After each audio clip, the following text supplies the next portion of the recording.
Vážení přítomní, 40 roků se zabývám tím, že bojuji proti astrologii. A takhle jsem dopad. Čím kdo zachází, tím také schází, je staré české přísloví a teď se to potvrdilo. Takže nebudeme mluvit o astrologii, i když bych rád. Budeme hovořit o astronomii, nebo spíše o astrofyzice a dokonce možná spíše o fyzice. Už i s ohledem na to, že, jak víte, letos je oslava celosvětová, Mezinárodní rok fyziky, který připomíná podivuhodné datum v dějinách moderní fyziky, a to je rok 1905, kdy tehdy zcela světu neznámý zaměstnanec patentního úřadu v Curychu, Albert Einstein, publikoval během jediného roku 5 vědeckých prací, které změnily fyziku. A to takovým způsobem, že ohlasy toho roku doznívají stále ještě teď, jak se pokusím v té své přednášce ukázat.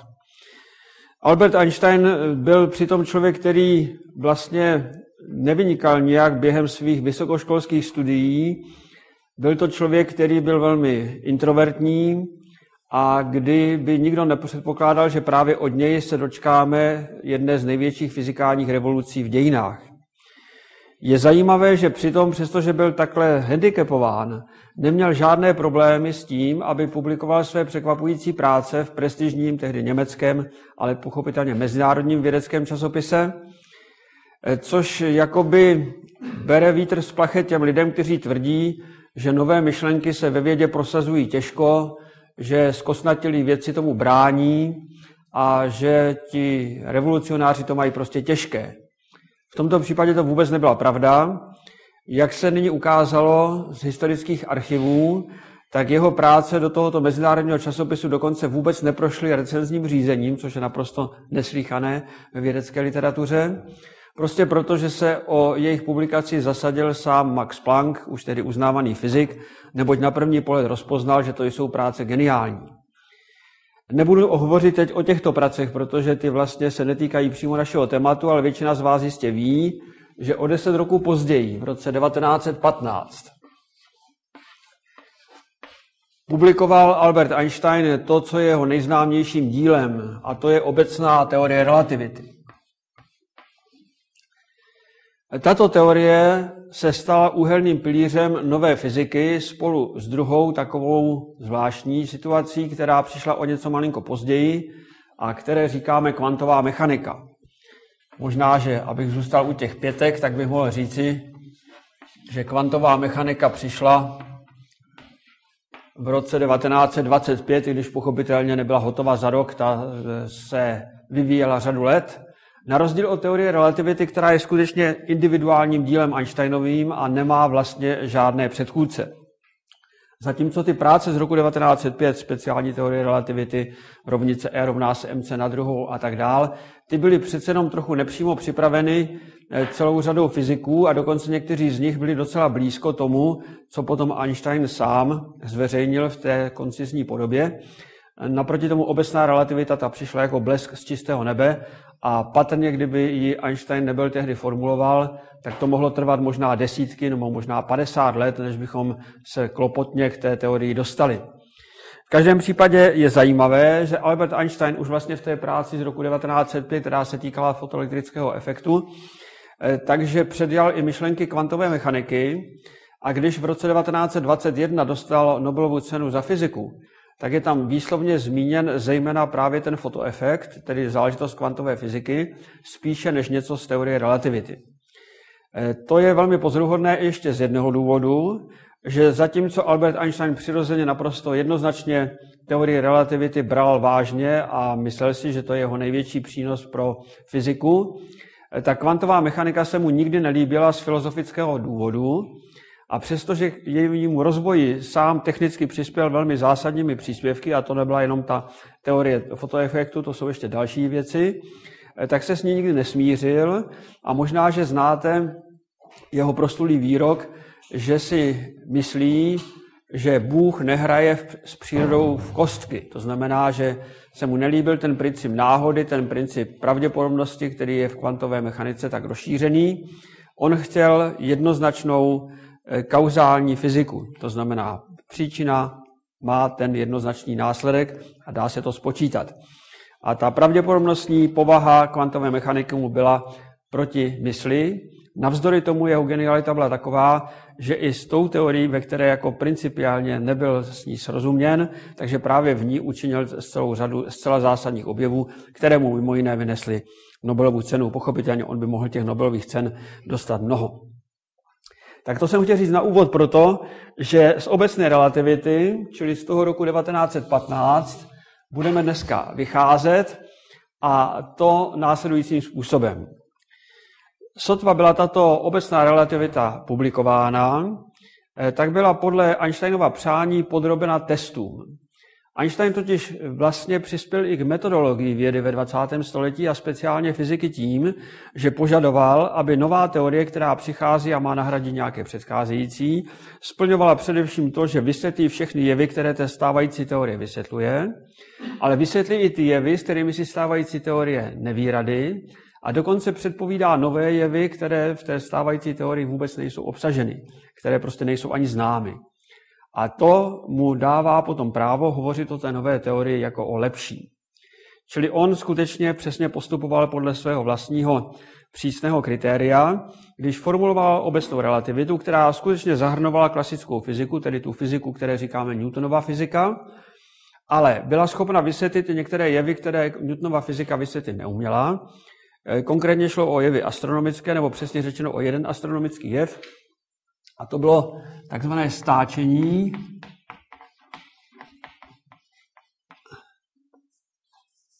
elipsy, oběžné elipsy Merkuru. Merkur je nejbližší planeta ke Slunci a má také poměrně vysoce protáhlou dráhu, jak říkají astronomové, je to výstředná elipsa. Ta výstřednost je největší, kromě Pluta, je to největší výstřednost mezi planetami sluneční soustavy. A právě tyto okolnosti předurčují Merkur k tomu, aby se mohla testovat teorie relativity, která říká, že na rozdíl od klasické fyziky, kde když máte tady hmotný bod, to znamená Slunce, a tadyhle máte elipsu, po které obíhá, to samozřejmě přeháním, ta planeta Merkur, a Slunce je v jednom ohnisku té elipsy, tadyhle máte ten Merkur, tak tato spojnice je v klasické fyzice orientována stále stejně. To znamená, ten bod, kdy je Merkur nejblíže ke Slunci, tomu se říká perihel nebo perihelium, nebo přísluní, tak tento bod je prostě orientován v prostoru stále stejným směrem. To je klasická fyzika. A Einstein přišel s tím, že podle teorie relativity se tento bod v prostoru pomalinku otáčí, čili časem tento bod je takový, že ta elipsa potom vypadá takhle a takhle se postupně otočí kolem dokola. A tento efekt vychází z teorie relativity, ale současně v té době už byl i měřen. Čili astronomové věděli z pozorování, která byla publikována ještě před rokem 1915, že skutečně dochází k tomu stáčení elipsy Merkurovi a nevěděli proč. A měli dokonce i číselný údaj, kolik to je. Ten údaj je velice nepatrný, ten úhel stáčení je malinký a činí pro Merkur asi 43 obloukové vteřiny za 100 let. Ale při tom dlouhém pozorování Merkuru, které probíhalo od počátku novověku z dalekohledy, tak bylo možné i takhle malinké změny změřit, čili byl tam prostě nepředvídatelný posuv, který nevycházel z klasické fyziky, byl nepochopitelný a Einstein to spočítal na základě teorie relativity. Tam se musí dosadit hmotnost Slunce, hmotnost Merkuru, to bylo známo, ta výstřednost té elipsy, vzdálenost perihelu a z toho vám vyjde nějaké číslo, které prostě se dá spočítat v relativitě, no a vyšlo 42,5 obloukové vteřiny za století, čili výborný souhlas s tím, co se vlastně pozorovalo. Takže tady je to první kritérium splněno. Ta teorie relativity vysvětluje jev, který klasická fyzika neumí vysvětlit, a číselná shoda je skvělá. Ta druhá předpověď, ta dokonce nebyla vůbec v klasické fyzice ani známá, ani měřená, a to je okolnost, že jestliže máte gravitační pole například Slunce, tak to znamená, že v okolí Slunce je deformován prostoročas A to takovým způsobem, že když tadyhle máte hvězdičku, tadyhle je to slunce a tady je pozemský pozorovatel, tak ta hvězda normálně by neměla být vidět, když by byla přesně za sluncem, ale jsou vidět paprsky, které jdou z té hvězdy takhle a takhle. Normálně, kdyby platila klasická fyzika, tak nás ty paprsky minou a my tu hvězdu nebudeme vidět. Ale protože je tady ta deformace prostoru času, tak ty paprsky se ohnou a přicházejí do očí pozorovatele. A nám se ovšem zdá, protože my vlastně registrujeme až ten poslední směr těsně předtím, než to vstoupí do oka, tak my si protáhneme ten směr jakoby do nekonečna na tu nebeskou klenbu a zdá se nám, že ta hvězda je jakoby odsunuta od slunce takhle nebo takhle o takovýhle nějaký úhel, který se dá zase spočítat v teorii relativity. A Einstein to počítal pro případ, který pochopitelně se dá pozorovat, to znamená, tady máte to slunce, tady máte toho pozorovatele a ta hvězda by normálně měla být na okraji slunečního kotouče, čili je někde tadyhle. A my ve skutečnosti vidíme odchýlenou o malý úhel tím ohybem, který nastává právě v tom gravitačním poli blízko slunce. A ten úhel se dá spočítat podle teorie relativity, protože známe hmotnost slunce, známe poloměr, čili známe intenzitu gravitačního pole na okraji slunce. A hodnota toho úhlu vychází 1,7 obloukové vteřiny, což je docela dobře astronomicky měřitelné. Problém je pouze v tom, že když vám svítí slunko, tak nevidíte žádné hvězdy, že v okolí. Ale naštěstí matka příroda na nás pamatovala tím, že shodou okolností, která je neuvěřitelná, existuje těleso, které se může dostat mezi zemského pozorovatele a slunce. To je měsíc. Ten měsíc je hodně blízko Země, takže přestože je asi 400krát menší než slunce geometricky, tak je zase 400krát blíže k Zemi než slunce. To je neuvěřitelná náhoda, to nikde není řečeno, že to tak musí být, ale prostě to tak je. Jinými slovy, když se dostane měsíc přesně před slunce, dochází k efektu, kterému říkáme úplné zatmění slunce a tehdy nám sluníčko se zakryje a v tu chvíli jsou kolem slunce vidět hvězdy. To úplné zatmění slunce trvá na Zemi jenom několik málo minut pro dané pozorovací stanoviště a ta pozorovací stanoviště jsou vždycky ve velice nehostinných oblastech nebo na moři. Když si představíte zeměkouli, tak naprostá většina pásů úplného zatmění slunce, to jsou takové úzké dlouhé nudličky, které pokrývají sice velkou délku povrchu Země, ale jsou neobyčejně úzké, jsou široké tak kolem 100 až 200 kilometrů. Takže z tohoto hlediska trefit se do takového pásu zatmění pro nějakou stabilní hvězdárnu je skoro nemožné. Naopak musí hvězdáři jezdit za těmi zatměními po zeměkouli a tak bylo velice náročné ten efekt zpozorovat. Pokoušeli se o to němečtí astronomové, protože tuto práci Einstein publikoval ještě těsně předtím, než uveřejnil celou teorii relativity.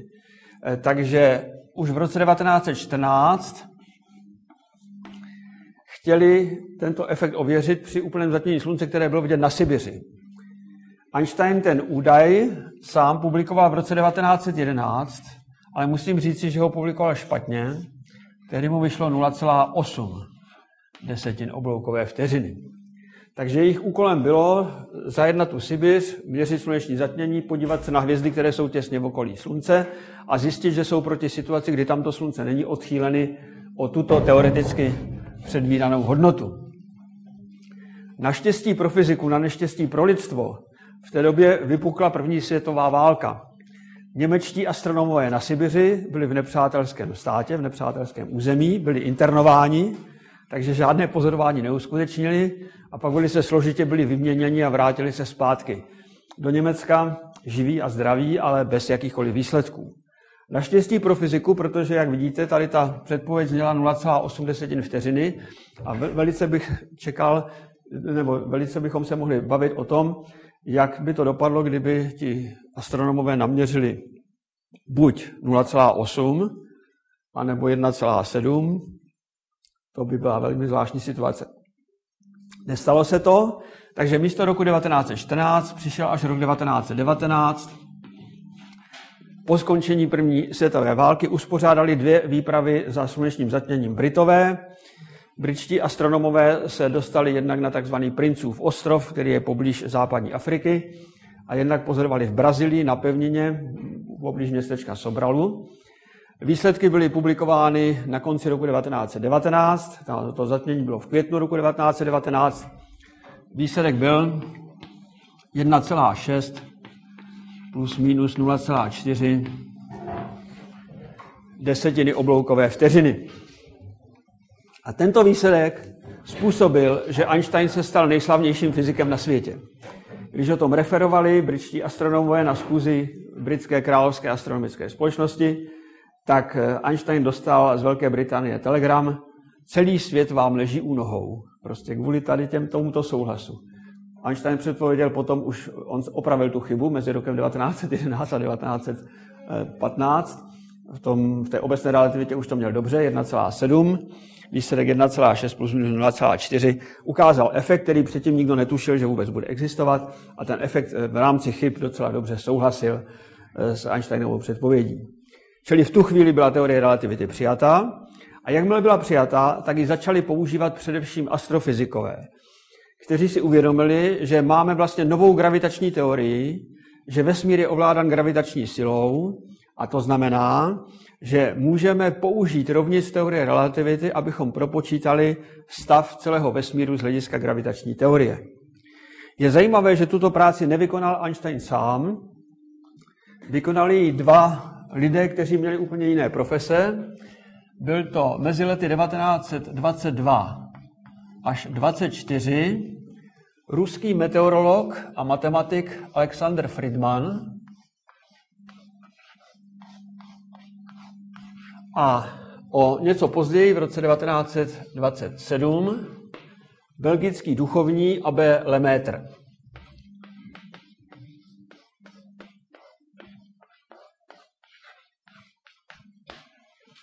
Ti zjistili při výpočtech rovnic, tedy řešení rovnic pro celý vesmír podle teorie relativity, že tato řešení nejsou, jak říkáme, stabilní, nejsou stacionární. Jinými slovy, že vesmír má pouze dvě možnosti v závislosti na čase. Buď se musí v závislosti na čase rozpínat, anebo se musí smršťovat. Není prostě možné, aby měl stále stejné rozměry. Je to asi stejná situace, jako když si vezmete tady tu tužku, dám ji na špičku, tak víte, jak to dopadne, když tu špičku pustím. Tužka spadne na nějakou stranu. Prostě je téměř vyloučeno, abyste udělali takový pokus, kde vám ta tužka bude svisle stát a nehne se na žádnou stranu. Prostě tato situace je velmi nestabilní. To padání tužky někam je prostě stabilnější. Takže tímto způsobem byla provedena velká astrofyzikální revoluce, protože to bylo absolutně v protikladu se zdravým rozumem.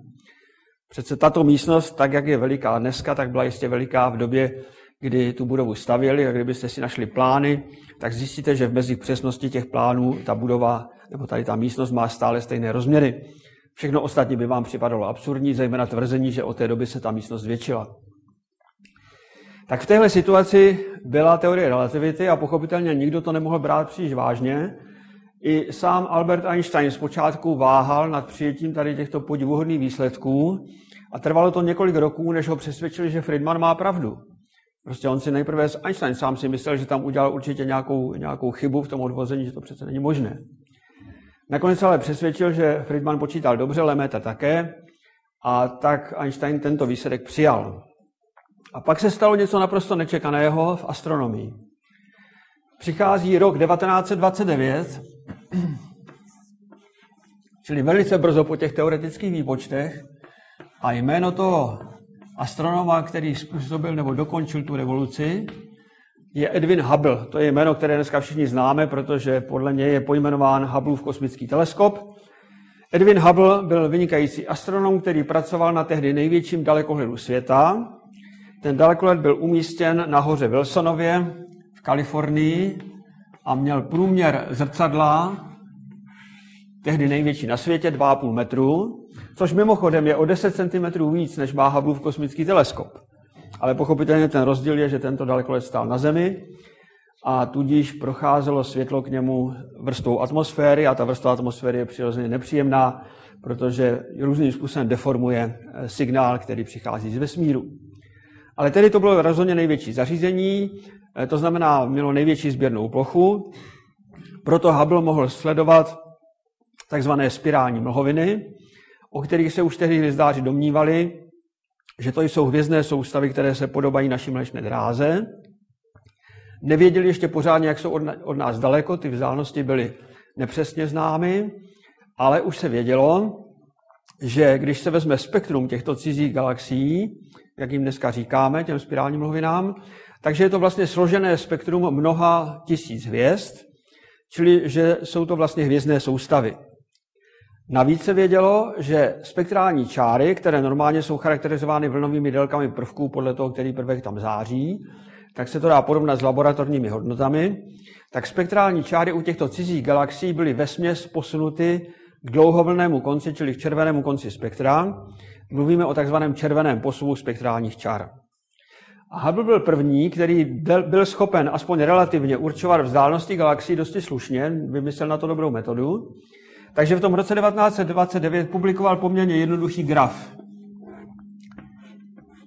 Na vodorovné ose měl vzdálenosti galaxií od nás a na svislé ose měl ten červený posuv, v astronomii se ten červený posuv označuje písmenem malé z. A on ukázal, že mezi těmito veličinami je naprosto bezvadná lineární závislost s velmi nepatrným rozptylem prostě pro jednotlivé galaxie, které jsou.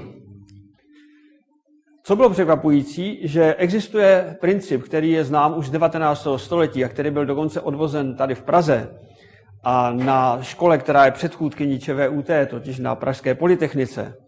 A jistě víte, o kom mluvím o Christianu Dopplerovi,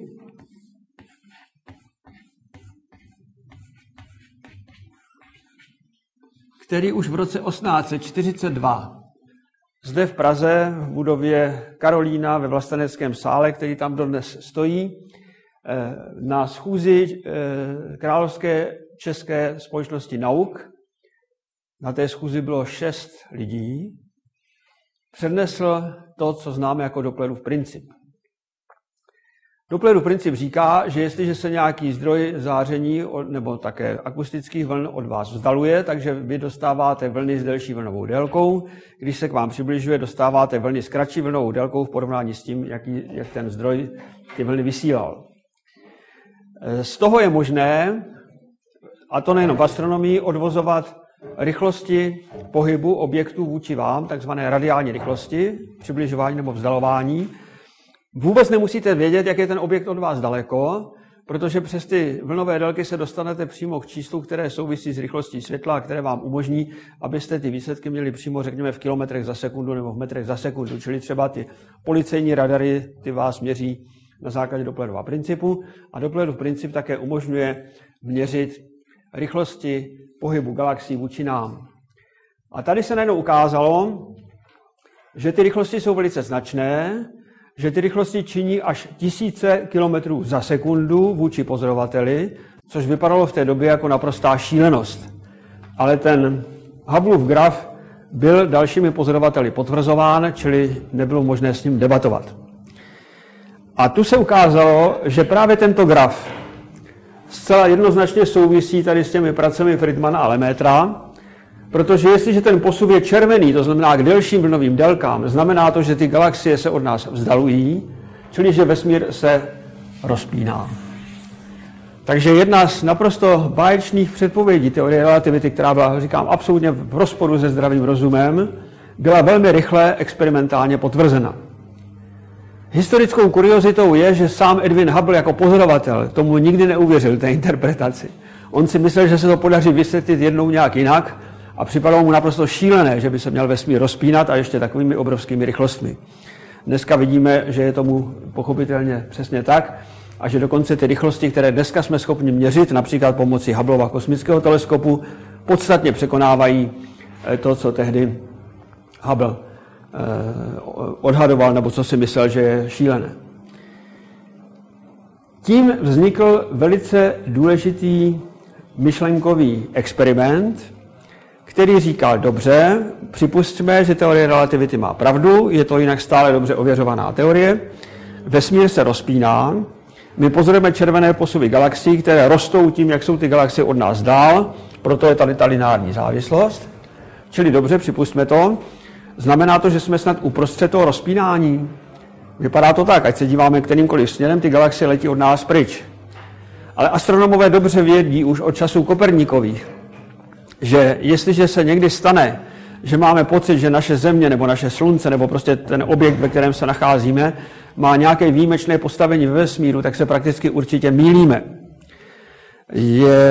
Přímo se tomu říká Koperníkův princip, to znamená, že všechny body ve vesmíru nebo všechna místa ve vesmíru jsou rovnocenná a všude budeme vidět totéž. A skutečně si můžete udělat takový myšlenkový pokus, když si to převedete do lineární stupnice. Já to vždycky ukazuji na dálnici, že na té dálnici, to se sice nesmí, ale půjde tady chodec. Ten půjde 5 km za hodinu, před ním pojede cyklista, ten pojede 25, před ním pojede motocyklista, ten pojede třeba 80 a tadyhle potom pojede už nějaké pořádné auto 130 a tak dál. Pochopitelně to, co uvidí ten chodec, je, že mu všichni ujíždějí, takže v tomto směru to přesně odpovídá tomu modelu, že se nám ty galaxie vzdalují. Ale zkuste si představit, řekněme, toho motocyklistu, který má zpětné zrcátko, podívá se zpátky a co vidí, že mu ten cyklista ujíždí a ten chodec mu ujíždí ještě rychleji, že? Opačným směrem samozřejmě. A to, co jede před ním, to pořád mu ujíždí. Že? Čili ať se postavíte na kterékoliv místo, kteréhokoliv tady tohoto borce, který jede po té dálnici, všichni jedou stejným směrem, jenom různými rychlostmi, tak ty rozdíly těch rychlostí způsobí ten dojem pro každého z nich, že všechno se od vás vzdaluje a že se to vzdaluje tím rychleji, čím je to od vás dál. Takže toto je věc, kterou je třeba si uvědomit, že to neznamená, že jsme ve středu rozpínání. Tentýž efekt bychom pozorovali z kterékoliv jiné galaxie. Je to opravdu rozpínání vesmíru všemi směry a vždycky je to úměrné, ta rychlost toho rozpínání vzdálenosti mezi těmi objekty v dané chvíli.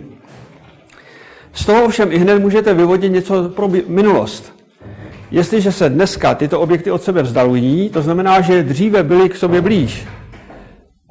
A můžete spočítat, když znáte ten zákon toho vzdalování, čili to, čemu říkáme Hubbleův vztah, kdy to bylo. Kdy prostě ty objekty byly v hromadě. Kdy prostě tady byla startovní čára, kde všichni začali. Ten člověk, ten cyklista, ten motocyklista, prostě tady odsud se to rozjelo. Kdy to bylo? To se dá spočítat ze směrnice, tedy ze sklonu tady této přímky, když znáte vzdálenosti, když znáte ty červené posuvy. A výsledek, který Hubble odvodil, byl následující. Že vesmír se začal rozpínat před 1,8 miliardami let. To číslo je přirozeně obrovské. Do té doby se hovořilo o stáří Země několik set milionů roků a podobně, ale v roce 1929 už geologové věděli, že Země je určitě starší než 2 miliardy let. A tento rozpor způsobil, že tato teorie, která vlastně je zárodkem toho, čemu dneska říkáme teorie velkého třesku, nebyla přijímána a zase se všichni vrátili, a i ten Hubble sám, k tomu, že se musí nějak ten červený posuv vysvětlit alternativně, aby prostě nebyl žádný problém, protože nemůže být přece zeměkoule starší než vesmír. To bychom byli v té situaci, která dobře popisuje Jaroslav Hašek ve Švejkovi, když hovoří o tom, jak tam v tom blázinci byl jeden blázen a ten říkal, že uvnitř zeměkoule je ještě jedna a ta je daleko větší než ta první. Člověk, který to vzal vážně, který si myslel, že se podaří tady tento rozpor nějak překonat, byl velký ruský fyzik, který se jmenoval George Gamow, který za dramatických okolností uprchl z tehdejšího Sovětského svazu. Pokud máte možnosti přečíst knížku, která u nás vyšla v edici Columbus, Moje světočára, což je jeho autobiografie, tak tam se dramatické okolnosti toho útěku popisují. Gamow se nakonec úspěšně dostal do Spojených států a tam začal pracovat v mnoha oborech fyziky, především kvantové mechaniky. A možná, že právě tento trénink v takových neobvyklých věcech, které přináší kvantová mechanika, že mu usnadnil tu cestu k tomu, aby pochopil, že i v té makroskopické fyzice, tedy fyzice obecné relativity, mohou být absurdity z hlediska zdravého lidského rozumu. Gamow si totiž uvědomil, že pokud v zásadě platí tady tato možnost, že ten vesmír kdysi byl smrštěný, že prostě všechny ty galaxie byly doslova v sobě, takže nutně ten vesmír musel být velmi hustý a velmi horký. A to nad jakoukoliv fyzikální představu. Z tohoto hlediska všechno, co je dneska ve vesmíru, je studené, včetně níter hvězd, a všechno, co ve vesmíru je řídké, včetně, řekněme, bílých trpaslíků. Ta hustota, jak dneska víme, v raném vesmíru, a Gamow to tedy už také uvažoval, byla například tak řádu 10 na 94 kilogramů na metr krychlový, a ty teploty byly kolem 10 na 32 kelvinu. To jsou naprosto šílené hodnoty, dneska nepředstavitelné. A Gamow si uvědomil, že v tom případě fyzika nemůže být, ta mikroskopická fyzika nemůže být taková, jako je dneska, čili že nemohly být ty elementární částice, které dneska známe, nemohly být atomy, nemohly být atomová jádra, nemohly být molekuly a podobně. A stejně tak, že nemohlo být tolik sil, které dneska vládnou vesmírem, protože kromě gravitace známe elektromagnetismus a známe 2 jaderné interakce. Čili že byla jakási supersymetrická síla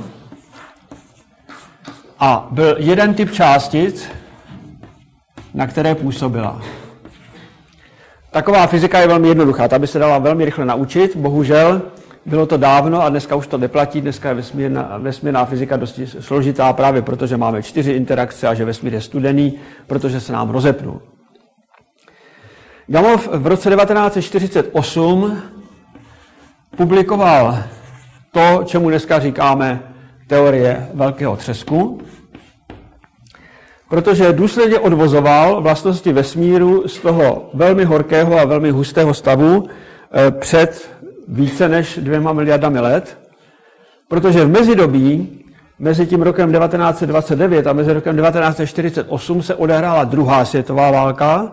Připomínám tu paralelu. První světová válka tím, že byla a zabránila německým astronomům měřit na základě chybné předpovědi Einsteinovi tu odchylku hvězd u slunce, tak tím zachránila teorii relativity. Tak druhá světová válka zachránila ten další rozpor velice kuriózním způsobem a ten způsob byl dvojitý. Za prvé, ta observatoř na Mount Wilsonu, která byla stále ještě v té době největší na světě, měla pořád jako primát, tak byla v Kalifornii poblíže Los Angeles. A Los Angeles je velkoměsto, které už tehdy velice zářilo a tím znemožňovalo dlouhé expozice na hvězdárně, protože ty fotografické emulze závojovaly tím světlem Los Angeles a tudíž nebylo možné se dostat ke slabým objektům, jako jsou galaxie, a nebylo možné pořizovat jejich spektra. Ve druhé světové válce však Japonci zaútočili na Pearl Harbor a bylo nebezpečí, že se pokusí o invazi i na západním pobřeží Spojených států. Takže Spojené státy na to reagovaly, zejména Kalifornie, tím, že nařídila to, co my známe z Evropy, přísné zatemnění. Takže Los Angeles haslo na několik let. A v tu dobu astronomové mohli tímtéž přístrojem dělat daleko lepší snímky. Ta druhá zvláštnost byla, že všichni američtí astronomové pochopitelně museli narukovat na vojnu, s výjimkou jednoho člena štábu této hvězdárny, což byl německý astronom, který emigroval z Německa před Hitlerem, který se jmenoval Walter Bade.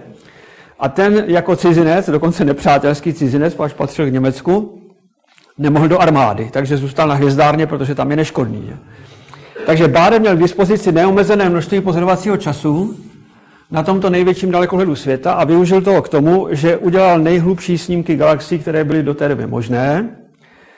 Zjistil, že ta Hubbleova závislost je sice skutečně přímková, ale ta směrnice, čili ten sklon je špatně, ten sklon má být ve skutečnosti takový, protože byly prostě chybně určeny vzdálenosti galaxií v tom původním Hubbleově vztahu. Byly soustavně podceněny a to téměř 10krát. To znamená, že místo 1,8 miliardy roků pro stáří vesmíru najednou začalo vycházet 18 miliard let. A v tu chvíli jsme za vodou, protože dneska už víme docela přesně, že sluneční soustava je stará 4,6 miliardy roků, včetně Země. Toto číslo se pohodlně vejde do 18 miliard. Do tohoto čísla se také pohodlně vejde stáří galaxie, které je asi 12 miliard let.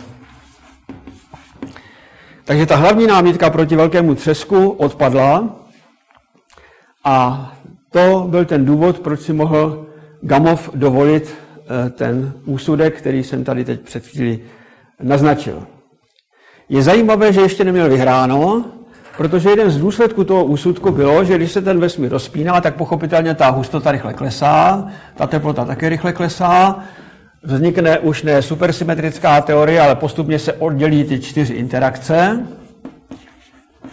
Znovu to opakuji, že to je gravitace, elektromagnetismus a 2 jaderné síly. Ve vesmíru se začne vyskytovat spousta různých částic, které mají různé vlastnosti. To je vlastně, řekl bych, jakási analogie Mendelovy tabulky prvků. Existuje také tabulka elementárních částic, které se dělí na fermiony a bozony a tak dále. To prostě je záležitost, která je dneska velice rozpracovaná. A jediné, co vlastně z toho se dá spočítat, je, kolik vznikne chemických prvků ve vesmíru, protože Gamowa vlastně zajímalo, jak vysvětlit to, že je tolik prvků Mendelovy tabulky ve vesmíru, tak to začal počítat se svými studenty a vyšlo jim zajímavé číslo. Vyšlo jim, že ve vesmíru je vodík a helium v hmotnostním poměru 3:1, ale bohužel dál už nic. Prostě celá Mendelova tabulka se svrkla na první 2 prvky. A to byla tak rozhodující slabina té Gamowovy myšlenky, že si z toho opět fyzikové začali dělat posměch a mezi ty posměváčky patřil především britský fyzik a astronom Fred Hoyle, který ještě v té době, přesně v roce 1948, publikoval konkurenční teorii, která říká, že se nám to všechno jenom zdá, že se ten vesmír rozpíná, že nic se nerozpíná, že vesmír je stále stejný, že se v něm tvoří hmota z ničeho, že prostě je vesmír stacionární za tuto podivnou cenu, že prostě se tvoří hmota z ničeho. A měl o tom sérii přednášek v britském rozhlase a v té poslední přednášce říkal, že samozřejmě jsou někteří šílenci, jako třeba Gamow ve Spojených státech, který si myslí, že vesmír vznikl před konečným časem a že se rozpíná z toho horkého stavu a tak dál. Ale vidíte, jak to dopadlo, prostě není schopen vysvětlit, že ve vesmíru jsou chemické prvky, Takže tato špatná teorie tu nazval Hoyle Big Bang. A to Big Bang myslel takto. Znáte české přísloví, že prázdný sud nejvíce duní. Britové mají něco podobného a to, když mlátíte do toho prázdného sudu, to je bang. A když je to hodně velký sud, tak je to big. Že? Takže to velké mlácení do prázdného sudu, čili opravdu mnoho povyku pro nic, tak to byl smysl toho Hoylova posměšného pojmenování. To se kupodivu ujalo. No a Big Bang překládáme do češtiny jako velký třesk. To, co je nejvíce pozoruhodné, že tu hlavní slabinu Gamowovy myšlenky, to znamená to, že nemáme ve vesmíru žádné jiné prvky než vodík a helium, Hoyle sám se svými spolupracovníky v roce 1957 vyřešil. Ukázal totiž, že skutečně z vodíku a helia můžete udělat hvězdy, to jde. V těch hvězdách budou probíhat termonukleární reakce. O tom, že to bude možné, víme od roku 1939.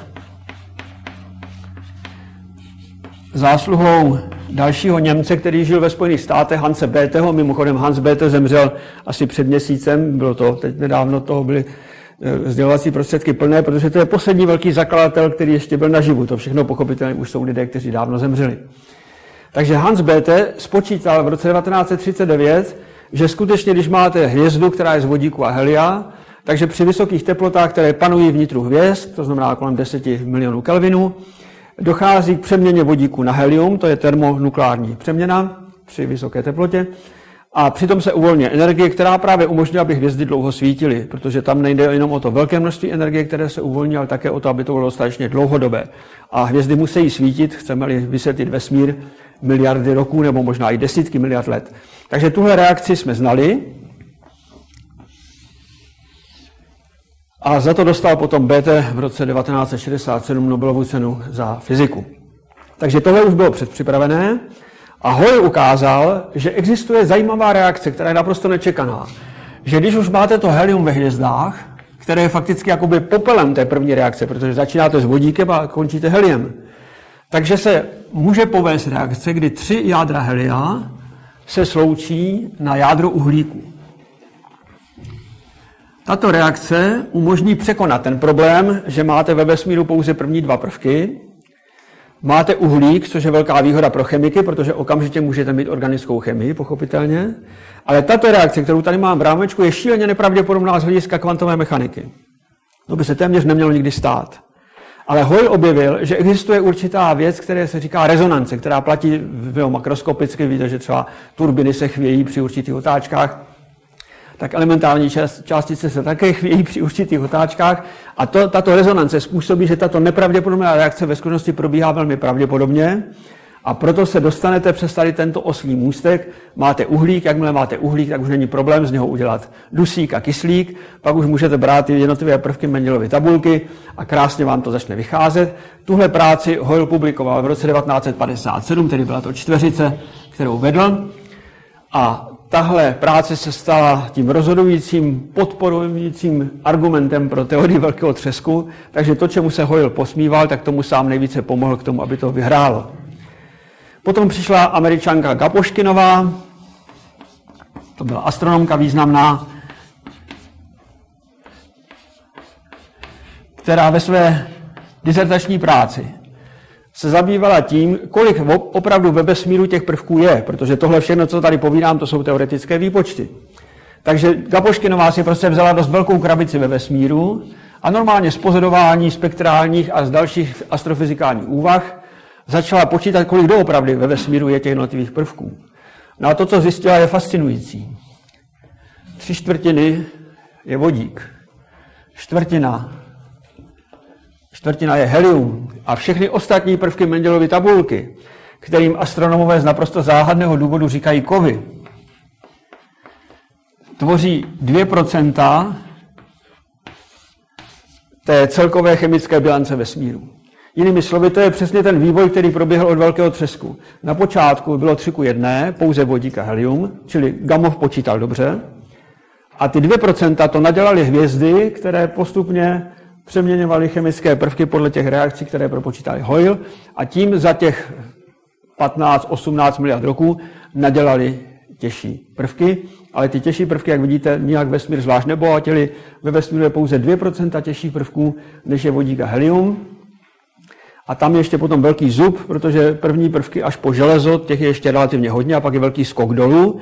A počínají mědí, už je toho velice málo ve vesmíru. To souvisí s tím, že tyto prvky už nevznikají při termonukleárních reakcích, ty vznikají při procesech zachycování neutronů, což probíhá jenom krátkodobě při výbuchu supernov, takže to je právě velice málo. Jinými slovy, když dneska se kradou měděné kabely, tak to má vlastně hluboký význam, protože opravdu ve vesmíru je málo mědí a musí se s ní dobře hospodařit. A v těch sběrných surovinách to jistě mají spočítáno.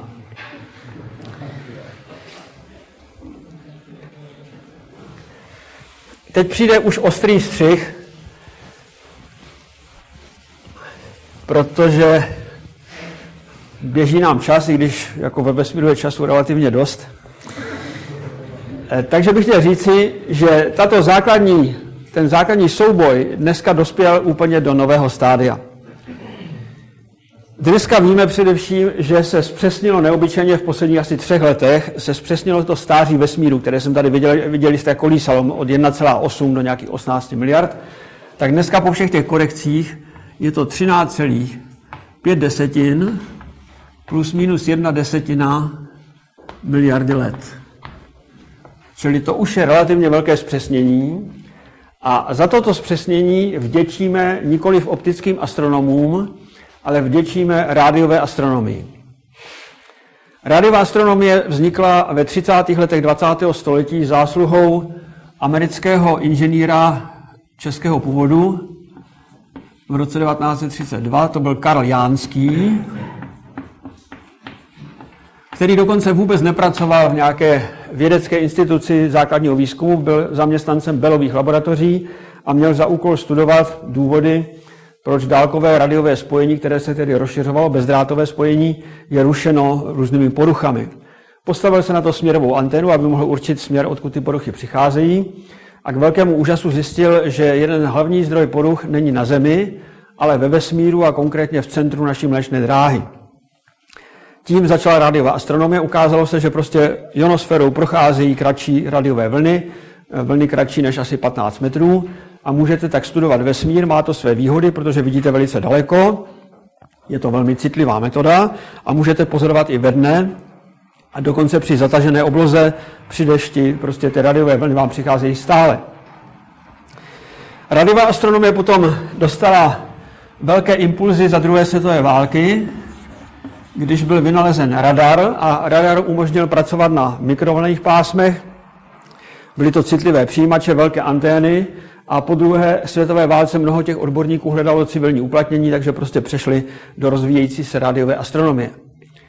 A pak se ta historie téměř doslova opakovala v těch Belových laboratořích.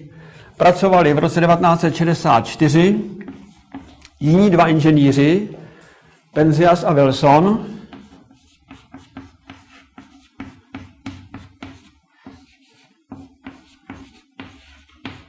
na docela podobném úkolu. Zase hledali zdroje poruch, ale tentokrát nikoliv pro dálkové spojení na Zemi, ale pro radiové spojení s umělými družicemi Země. Protože i tam dochází k rušení a oni hledali prostě, jaké to rušení má příčiny a jak se to dá eventuálně snížit nebo odstranit.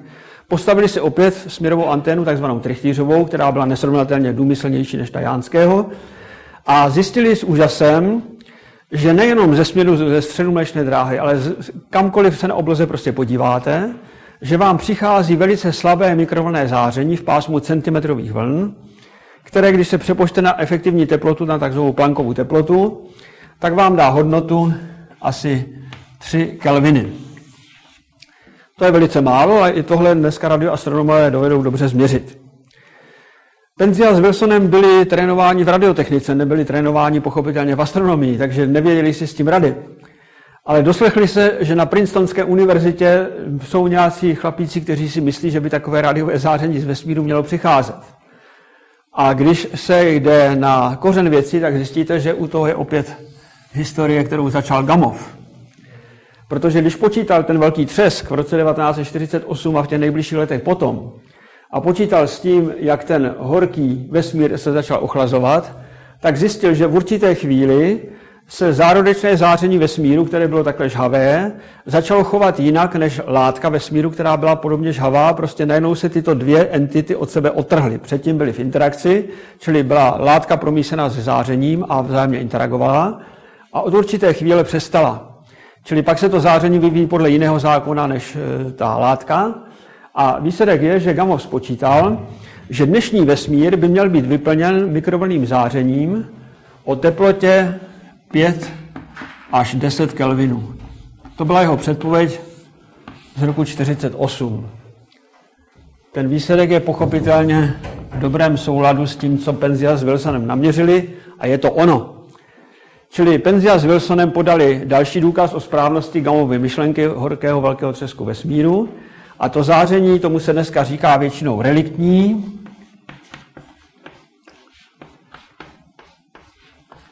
protože je to relikt, čili pozůstatek po velkém třesku, konkrétně po situaci, která byla ve vesmíru asi 400 000 roků po velkém třesku. Takže my vlastně, když studujeme toto chladné záření, které vyplňuje rovnoměrně vesmír, tak studujeme odezvu situace, která je tam zamrzlá informace ze stáří pouhých 400 000 let po velkém třesku. To je z astrofyzikálního hlediska neobyčejně cenné, protože ani nejmodernější přístroje, které dneska máme, nejsou schopny z takového stáří nic vidět. Prostě nemáme dost výkonné přístroje, my vidíme nejstarší hvězdy, které jsou staré aspoň 200 milionů let po velkém třesku a tam mezi těmi 400 000 a 200 miliony nevíme nic. Tam prostě jsme úplně bezradní. Takže z tohoto hlediska je to velice důležitý opěrný bod pro kosmologii a pro teorii velkého třesku speciálně. Od té doby pochopitelně se neobyčejně zjemnily metody měření reliktního záření proti té původní Penziasově a Wilsonově práci. Tehdy oni měřili ty 3 kelviny s přesností asi na půl kelvinu. Dneska jsme schopni měřit teplotu reliktního záření s přesností na mikrokelviny. A to pomocí umělých družic. Když máte takové zařízení ve vesmíru, tu antenu máte chlazenou a můžete se dívat prostě kamkoliv s tou vysokou rozlišovací schopností, tak můžete měřit na mikrokelviny. A taková družice byla vypuštěna před několika málo lety, stále ještě pracuje. Má tuhle zkratku a to slovo je Wilkinson, to je podle významného astronoma, který navrhl.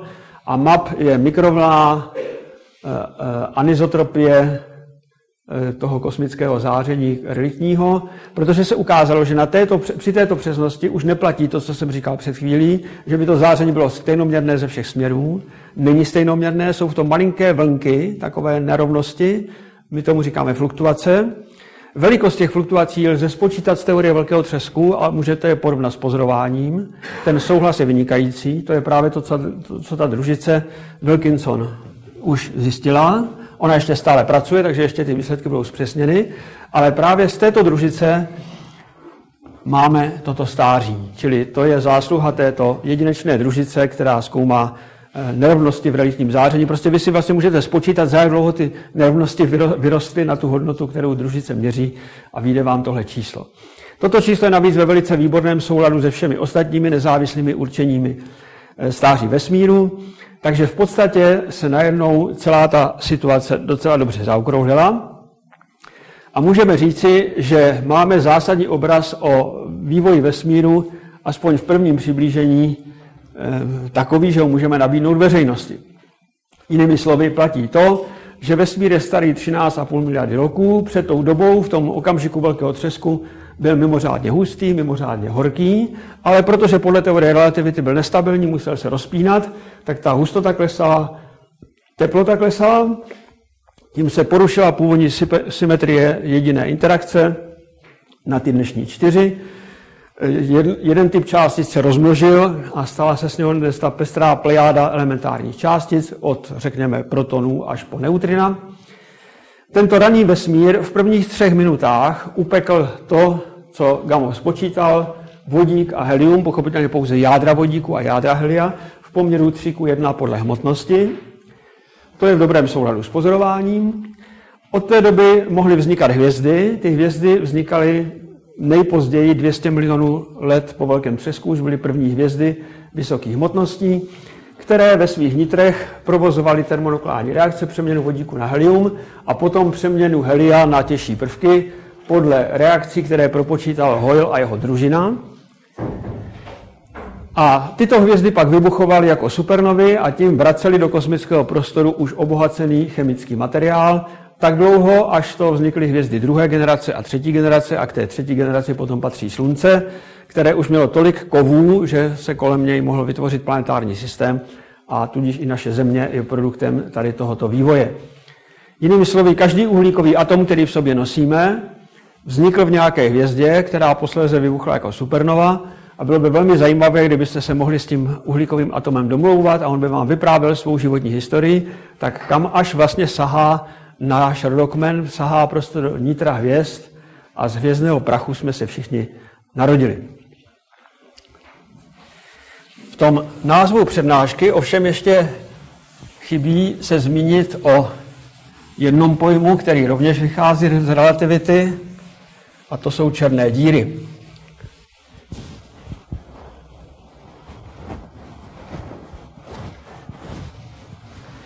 Je zajímavé, že koncepci černých děr vymysleli klasičtí fyzikové dávno před Einsteinem. Už v 18. století britský fyzik Mitchell se tázal, co by se stalo s hvězdou, kdyby měla tak velkou hmotu, že na jejím povrchu byla tak silná klasická Newtonova gravitace, že by světlo nemohlo unikat z povrchu té hvězdy. Vyšla mu šílená hodnota, asi 250 milionů násobků hmotnosti Slunce, protože to počítal klasicky podle Newtonovy teorie. Podobným problémem se potom zabýval Laplace a celá řada dalších fyziků a pořád jim vycházela takováhle čísla. Když však byla publikovaná teorie relativity, tak mladý německý astrofyzik Karl Schwarzschild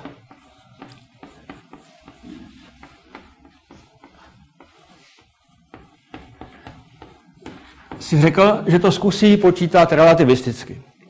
A zjistil, že ty hmotnosti nemusí být zdaleka tak veliké, že stačí, aby hvězda byla dostatečně hustá a zhroutí se do objektu, kterému říkal gravitační singularita, čili to je takový objekt, který podle té původní definice Mitchellovy má tak velkou gravitaci na povrchu, že ani světlo není schopné ho opustit, protože obrazně řečeno úniková rychlost z povrchu,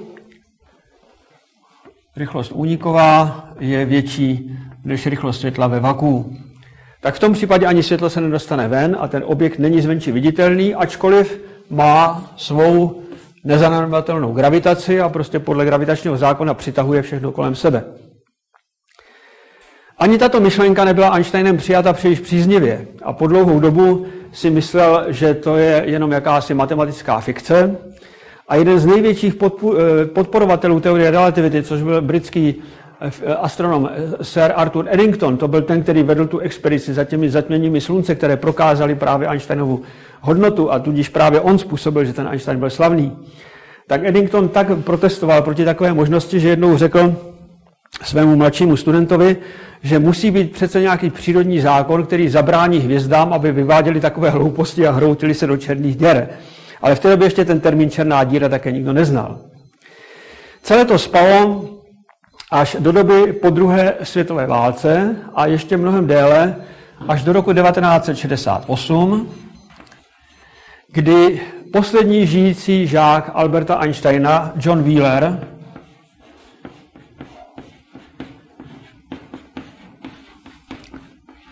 který je ročník 1911 a který stále vědecky pracuje, zrovna před 2 lety publikoval teď velice významnou myšlenku, která se týká zobrazování černých děr, tak John Wheeler vymyslel ten termín, to slovo, černá díra. A to je, myslím, docela sociologická úvaha, jak dobrý název způsobí, že se něco spopularizuje. Prostě dokud se to jmenovala singularita v gravitačním poli, kdo by teda prostě nad tím uvažoval. Černá díra, to zní hrdě, že?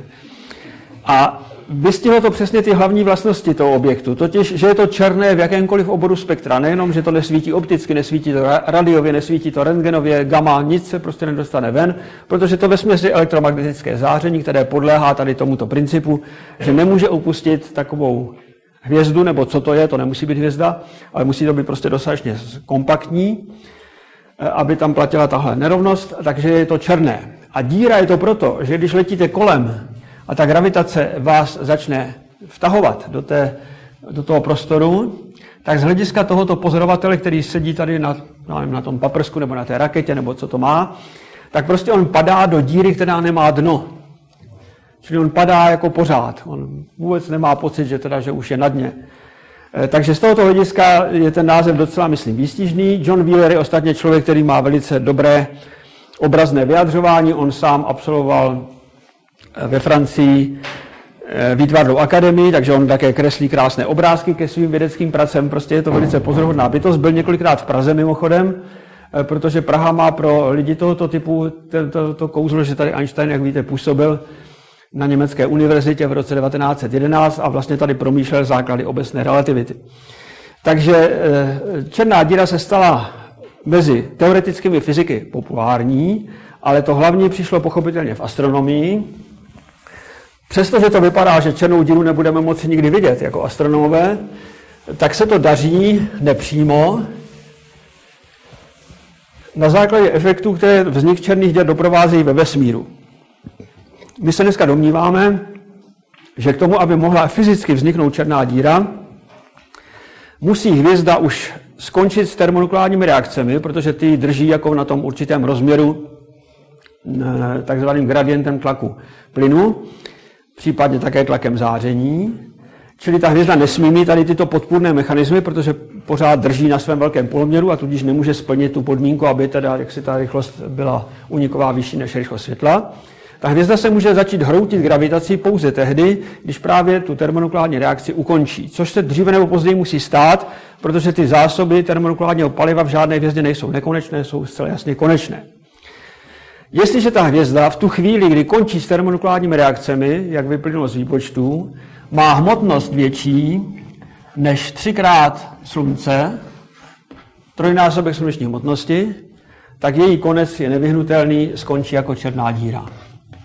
Čili katastroficky se zhroutí, doslova ty horní vrstvy hvězdy padají volným pádem dovnitř a najednou to prostě zmizí vnějšímu pozorovateli, protože to zapadne pod hodnotu Schwarzschildova poloměru. Ten se jmenuje podle Schwarzschilda a spočítá se velmi jednoduše.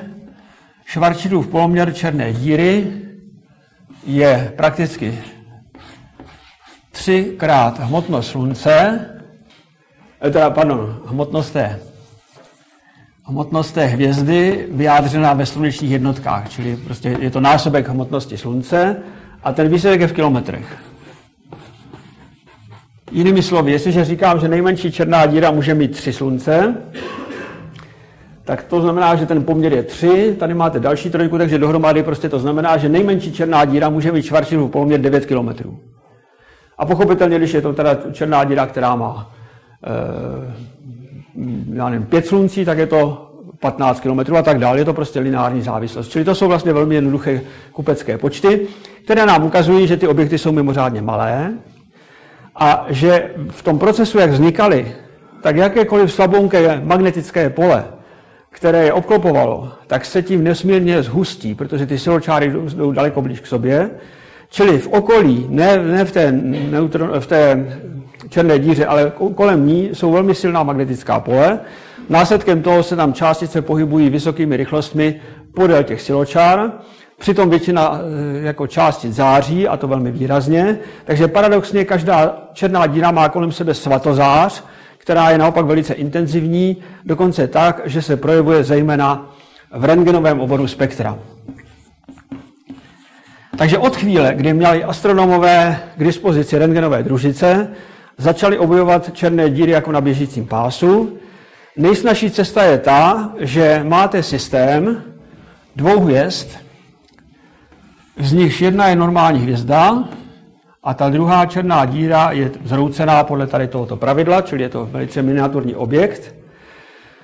Obíhají kolem společného těžiště, tak já to udělám třeba takhle, že ta hvězda obíhá kolem té černé díry, když to není úplně přesně pravda, že tam je to vždycky jako to jsou 2 elipsy jako v sobě, které obíhají kolem toho těžiště. A následkem toho vy vlastně můžete pozorovat tuhle hvězdu, zjistit, jak za dlouho oběhne. Dále můžete zjistit, jak je daleko od té černé díry, od toho ohniska. A tudíž máte Keplerův zákon a vy můžete podle Keplerova zákona spočítat hmotnosti obou složek. Když znáte nějakým způsobem tu hmotnost téhle složky, to se vám obyčejně podaří, tak tu druhou potom dostanete už velmi snadno. Takže vy z toho snadno zjistíte, že tady tato neviditelná hvězda má hmotnost větší než 3 slunce a v tu chvíli je tutové, že je to černá díra. A takových případů je prostě mnoho. Nejméně dneska řekněme 3 tucty v naší mlečné dráze. Několik černých děr je mimo, už v sousedních galaxiích objeveno. Takže jejich vlastnosti začínáme docela dobře studovat. Dneska jsou ty rentgenové družice tak dokonalé, že jsou schopné vidět i tu svatozář kolem černé díry. A tam jsou velmi zajímavé efekty, které dokonce testují teorie relativity velmi moderním způsobem. Protože když si to tady zvětším, ta černá díra vypadá takhle, tady máte nějakou částici, která běží, tak ona běží po spirále, stále se zužující, přitom stále září. A pak má poslední oběh, který už nedokončí a to se právě vidí. Čili my můžeme sledovat tu částici, nebo pochopitelně proud částic, až po samotný Schwarzschildův poloměr, čili tím je prokázáno, že existují Schwarzschildovy poloměry, že existují takzvané horizonty události, prostě celá řada věcí, které vyplývají z relativity a které se vypadaly, že jsou jenom jako romantická teoretická práce, tak dneska jsou experimentálně ověřeny. To nejzajímavější přišlo právě s rozvojem pozorování Hubbleovým kosmickým teleskopem, který má mimořádně dobré rozlišení, úhlové rozlišení, které na Zemi není dosažitelné a tak může sledovat něco, co bychom nikdy nebyli ještě před pár lety věřili, že bude možné. Když si představíte naši mlečnou dráhu, tak ona v řezu vypadá nějak takhle. Tady, jak jsem namaloval tu linku uprostřed, to je pás temné prachové hmoty, která jakoby štěpí tu mlečnou dráhu na 2 části. Ta mlečná dráha má tadyhle délku takhle odsud až sem, přibližně 100 000 světelných let. Ale ta její šířka nebo výška je pouze asi 1500 světelných let a to jenom tady v tom rozšíření, kterému říkáme výduť.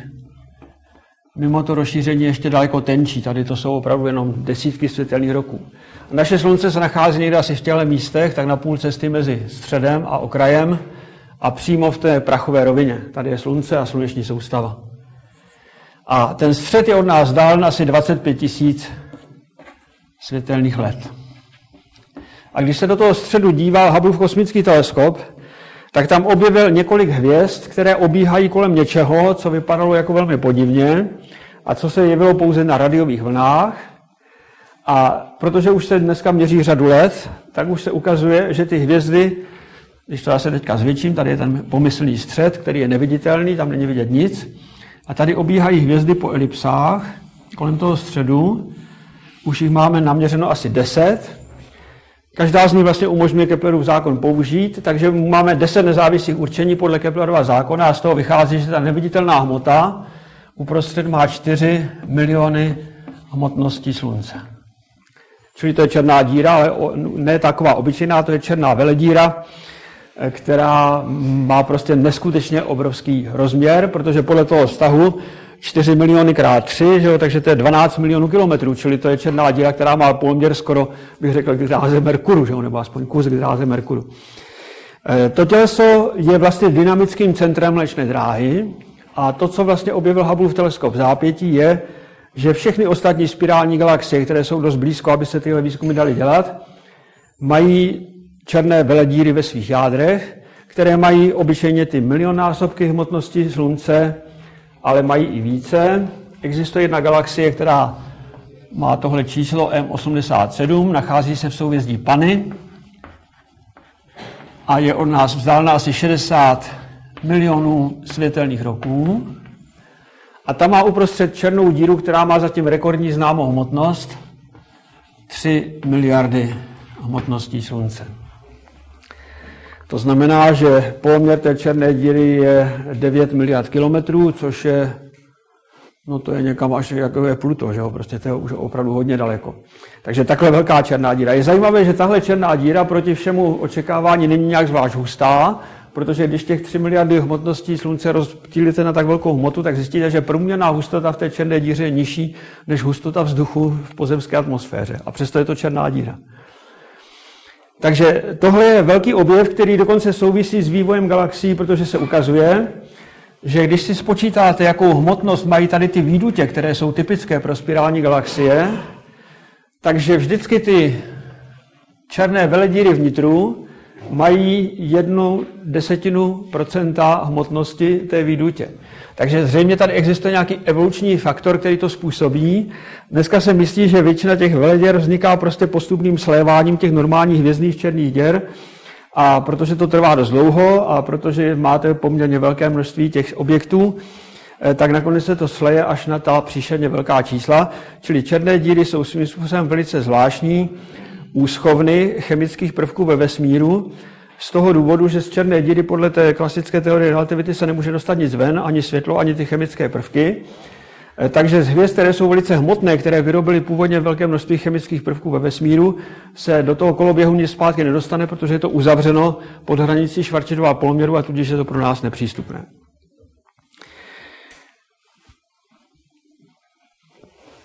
A teď už přijde jenom spíše taková legrace z poslední doby, která se týká černých děr a za kterou může fyzik, kterého asi znáte, aspoň podle jména.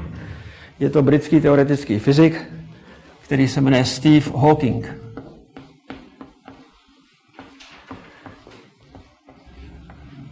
Hawking si udělal velké jméno právě tím, že se začal jako jeden z prvních zabývat studiem černých děr, tak jak to vyplývá z teorie relativity. A udělal nesmírné množství závažných prací, které ukazují například, že černé díry, ačkoliv jsou na první pohled černé, tak občas přece jenom mohou zářit, a to z důsledku principu kvantové mechaniky. Když si představíte ten Schwarzschildův poměr, tak z hlediska teorie relativity je to prostě neprostupná membrána, že jo, prostě daná přesně těmi vztahy, o kterých jsem tady hovořil, prostě 3x hmotnost té černé díry v jednotkách hmotnosti Slunce v kilometrech. Ale z hlediska kvantové mechaniky je to jenom jakási pravděpodobnost, že tady jsme na té hraně. Prostě chvíli můžeme být vně, chvíli můžeme být uvnitř, což se projevuje zejména při vzniku a zániku tzv. Virtuálních párů částic. Když si představíme, že v určitém momentě nám vznikne nějaká dvojice částic, tak ona se dá vyjádřit takovými diagramy, kdy ty částice letí od toho počátku, ale nakonec se zase slíjí a zase zaniknou. Takže když se ocitnete blízko toho Schwarzschildova poloměru, toho povrchu, tak se může stát, že třeba ta dvojice vznikne takhle vně a teď jako běží ten oblouček a jedna částice se přitom dostane přes hranici toho Schwarzschildova poloměru a druhá zůstane venku. A výsledek je, že už se to nemůže uzavřít, nedojde k tomu vyrušení a ta částice, co zbyde, tak prostě uteče do vesmíru a tam ta zahučí dovnitř. Totež se může ovšem stát také obráceně, že tady vznikne nějaká dvojice, jedna zůstane vevnitř a druhá vyletí ven. A to je ten důležitý princip, který umožní, aby se z černé díry nějaké částice ven dostaly. Hawking ukázal, že to má zajímavý důsledek. Jakmile totiž nějaká částice definitivně uteče z černé díry, tak se hmotnost té černé díry o něco malinko, nepatrně, to je skoro jako jenom matematické cvičení, zmenší. Když se ovšem zmenší, tak se zmenší Schwarzschildův poloměr. A jakmile máte menší Schwarzschildův poloměr, tak pravděpodobnost, že dochází tady k těmto únikům, se zvýší a v daném čase vám už utečou třeba 3 částice. Tím opět klesne hmotnost té černé díry, Schwarzschildův poloměr se znovu zmenší a teď už vám těch částic uletí 17. A takhle to jde kaskádovitě a překotně rychle, až nakonec se černá díra úplně vypaří. Pochopitelně, že pro normální černé díry ten proces je velmi pomalý. Kdybychom si představili tu nejmenší hvězdnou černou díru 3 hmotnosti Slunce, tak tím Hawkingovým procesem, kvantově mechanickým, který vlastně jakoby trošku provokuje teorii relativity, se ta černá díra vypaří za 10 na 66 let. To je podstatně déle než dosavadní stáří vesmíru přirozeně. Takže my dneska nepozorujeme, že by se nám vypařovaly černé díry hvězdných hmotností. Ale mohlo by se to stát, kdyby ty černé díry měly původní hmotnosti velice miniaturní, řekněme na úrovni 10 na minus 5 kilo, tak pak už to prostě je možné za hodnotu, která je kratší než je věk vesmíru. Pokud bychom brali přesně ty černé díry, které se vypařují teď poprvé a které vznikly hned po velkém třesku, tak vychází hodnota, že se vypařují černé díry, které na počátku měly 10 na 12 kilo a 10 na 12 kilo to je zhruba lomnický štít. Čili pokud na počátku vesmíru vznikla černá díra násilím o hmotnosti nějaké velehory, tak ta se právě dneska vypařuje a měli bychom to jako astronomové pozorovat. O to se celá řada astronomů snažila. Výsledek je zatím nulový, čili buď ten mechanismus neplatí, a nebo těch černých děr je tak málo, že pravděpodobnost, že je chytíme, není velká. Kdyby totiž tento proces byl pozorován, tak je prakticky jisté, že Hawking dostane Nobelovu cenu za fyziku. Ale pokud to pozorováno nebude, tak má smůlu. Hawking se z toho důvodu neustále rád vsází a jedna z jeho sázek právě zní, že dostane za svého života Nobelovu cenu, tak ono to ani nejde, protože nelze udělit Nobelovu cenu posmrtně. A říká, že když to prohraje, takže prostě tomu svému protivníkovi, já nevím, co už přesně vyplatí, protože se mu to nakonec vyplatí, že bude mít Nobelovu cenu, ale prohraje sázku. Tak zatím ji ještě neprohrál. Ale tak to zkusil jinak a v loňském roce se zabýval problémem, který už také jednou řešil před nějakými 30 lety, a to je, co se stane s informacemi, které padají do černé díry. Protože já jsem říkal, když tam letí kosmonaut nebo nějaká částice, tak tam zahučí jako do díry beze dna a nemůže se dostat ven, čili ta informace o té částici nebo o tom kosmonautovi je, třeba jeho rodné číslo je tím definitivně jaksi zahubeno, že jo? Protože je vevnitř. A to odporuje zásadnímu principu, který v přírodě zatím se zdál, že platí, totiž že kromě jiných zákonů zachování, jako zákon zachování hmoty a energie, že platí také zákon zachování množství informací. Tak tady to vypadá, že tady vlastně se to porušuje, protože ty černé díry z toho koloběhu vypadávají, tak jako vypadávají z toho chemického. Čili to byl princip, který Hawking zastával. Ale přesto mu mnoho nevěřil, přestože on sám ten teorem publikoval asi před těmi 30 lety. Takže se vsadil se svým americkým kolegou, což je velice vážený teoretický fyzik, zase tím způsobem, jak to Hawking dělá. To znamená, že docela rád tu sázku prohraje. A vsadil se, že dokáže Hawking, že ty informace se nějak přece jenom z té černé díry ven dostanou nakonec. Čili, že to rodné číslo zase budete mít, ale prostě až za nějakou dobu. Že? V loňském roce zveřejnil zatím ovšem jenom ústně, jako prostě referátem na mezinárodní konferenci v Dublinu, práci, ve které tohle právě prokazuje, že ten zákon zachování platí i pro černé díry a že informace z černých děr se nakonec ven dostanou.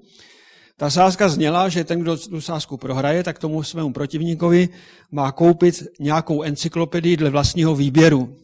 Takže Hawking tam přivezl tomu svému americkému kolegovi, který byl přítomen, jako z toho důvodu, že Hawking tu sázku prohrál, tak mu přivezl encyklopedii podle vlastního výběru a vybral encyklopedii kriketu, který se v Americe vůbec nehraje, že? Takže tu teda věnoval tomu svému americkému příteli. Ale protože se vsadil ještě s druhým významným fyzikem, tak ten tu encyklopedii nepřijal, protože říkal, že tomu důkazu Hawkingovi nevěří. Takže situace je teď velice podivuhodná, protože Hawking během 30 let publikoval 2 naprosto protichůdné práce a fyzikové přijali tu první, tu berou jako kanonickou a tu druhou, kterou publikoval loni, ale zatím ne písemně, zatím jenom v ústní formě, tak tu zatím nepřijali, protože tvrdí, že tam určitě najdou nějakou chybu. Ale jak to dopadne, se ještě neví. Čili toto je jedna z věcí, která ukazuje, že jakmile kombinujete teorii relativity a kvantovou fyziku, takže jste v potížích. A to je vlastně ústřední poselství na závěr toho mého povídání. Já jsem tady od samého počátku říkal, jak je krásné, že na počátku 20. století vznikly 2 velké koncepce, které velice změnily náš pohled na svět. Jednak na makrosvět, to je teorie relativity, nebo dokonce megasvět, abychom byli přesnější, čili ty největší rozměry, největší vzdálenosti, největší stáří a tak dále. A na druhé straně ten mikrosvět, který popisuje kvantová mechanika, a kvantová mechanika je pochopitelně velice úctyhodná myšlenka. Víte, že ovšem jsem také připomínal, že Albert Einstein přestože přispěl k rozvoji kvantové fyziky, takže ji nevěřil. Ale to se stalo tady skoro všem těm lidem, o kterých jsem tady hovořil, že vždycky prostě přišli s bezvadným objevem a sami mu nebo jeho důsledkům na to už nebyli schopni uvěřit. Takže to je, myslím, docela standardní situace. A jediný problém, který je, že z principiálního hlediska tyto 2 teorie slučitelné nejsou. Prostě neexistuje to, čemu říkáme kvantová teorie gravitace. Máme Einsteinovu teorii gravitace, což je makroskopická teorie, ale nemáme kvantovou teorii gravitace, která by byla současně makroskopická a současně mikroskopická. Tam je právě ten problém, na který Einstein narážel s tím, že zatímco makroskopické teorie jsou přísně kauzální, tak ty mikroskopické jsou statistické, chaotické a pravděpodobnostní.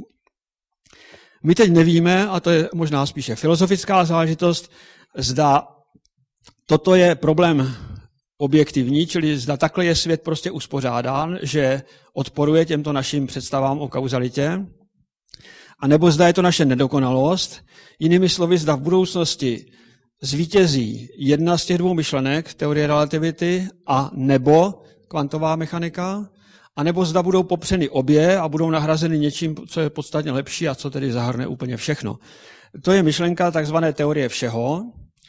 Je zajímavé, že Albert Einstein věnoval posledních asi 15 let svého života hledání takové teorie a neuspěl, ale na Einsteinově je veliké to, že si vždycky vybíral ty nejobtížnější problémy, které ve fyzice byly, a snažil se s tím něco udělat.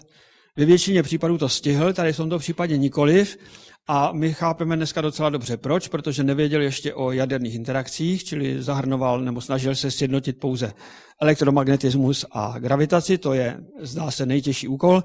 Daleko jednodušší je to jít oklikou přes ty jaderné interakce. To se z části dneska podařilo.